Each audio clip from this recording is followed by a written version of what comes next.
ಇನ್ನು ಮತ್ತೆ ಇಬ್ಬರು ಕ್ರಿಕೆಟರ್ಗಳಿಗೆ ಇಡಿ ಬಿಗ್ ಶಾಕ್ ಅನ್ನ ನೀಡಿದೆ. ಬೆಟ್ಟಿಂಗ್ ವೇದಿಕೆಗಳ ವಿರುದ್ಧ ಹಣ ವರ್ಗಾವಣೆಗೆ ಸಂಬಂಧಿಸಿ ಸಮನ್ಸ್ ಅನ್ನ ನೀಡಿದೆ ಇಡಿ. ತಪ್ಪಾಗೆ ಸೆಪ್ಟೆಂಬರ್ 22ರಂದು ವಿಚಾರಣೆಗೆ ಹಾಜರಾಗಬೇಕು ಅಂತ ಸಮನ್ಸ್ ನೀಡಿದೆ. ಅದೇ ರೀತಿ ಖ್ಯಾತ ಕ್ರಿಕೆಟಿಗ ಯುವರಾಜ್ ಸಿಂಗ್ಗೆ ಸೆಪ್ಟೆಂಬರ್ 23ರಂದು ಹಾಜರಾಗಬೇಕು ಅಂತ ಇಡಿ ಸಮನ್ಸ್ ನೀಡಿರುವಂತದ್ದು. ಈ ಮೊದಲು ರೈನಾ ಹಾಗೂ ಧವನ್ಗೂ ಕೂಡ ಇಡಿ ಸಮನ್ಸ್ ಅನ್ನ ನೀಡಿತ್ತು. ಇವರಿಬ್ಬರಿಗೆ ಸೆಪ್ಟೆಂಬರ್ 22ರಂದು ಕನ್ನಡಿಗ ರಾಬಿನ್ ಉತ್ತಪ್ಪಗೆ ಮತ್ತು ಸೆಪ್ಟೆಂಬರ್ 23ರಂದು ಯುವರಾಜ್ ಸಿಂಗ್ ಅವರಿಗೆ ವಿಚಾರಣೆಗೆ ಹಾಜರಾಗಬೇಕು ಅಂತ ಇಡಿ ಸಮನ್ಸ್ ನೀಡಿದೆ. ಹಲವಾರು ಅಕ್ರಮ ಆನ್ಲೈನ್ ಬೆಟ್ಟಿಂಗ್ ವೇದಿಕೆಗಳ ವಿರುದ್ಧದ ಹಣ ವರ್ಗಾವಣೆ ತನಿಖೆಗೆ ಸಂಬಂಧಿಸಿದಂತೆ ಇಬ್ಬರಿಗೂ ಕೂಡ ಸಮನ್ಸ್ ಜಾರಿ ಮಾಡಲಾಗಿದೆ.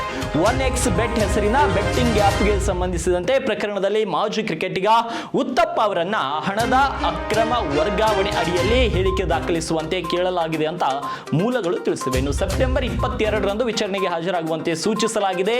ಉತ್ತಪ್ಪ ಅವರು ಅಕ್ರಮ ಆನ್ಲೈನ್ ಬೆಟ್ಟಿಂಗ್ ಲ್ಯಾಂಡರಿಂಗ್ ಪ್ರಕರಣಕ್ಕೆ ಸಂಬಂಧಿಸಿದಂತೆ ಇಲ್ಲಿಯವರೆಗೆ ಸಮನ್ಸ್ ಜಾರಿಯಾದ 3ನೇ ಭಾರತೀಯ ಕ್ರಿಕೆಟಿಗರಾಗಿದ್ದಾರೆ. ಇದಕ್ಕೂ ಮೊದಲು ಮಾಜಿ ಕ್ರಿಕೆಟಿಗರಾದ ಸುರೇಶ್ ರೈನಾ ಹಾಗೂ ಶಿಖರ್ ಧವನ್ಗೂ ಇಡಿ ಸಮನ್ಸ್ ಅನ್ನು ನೀಡಿತ್ತು.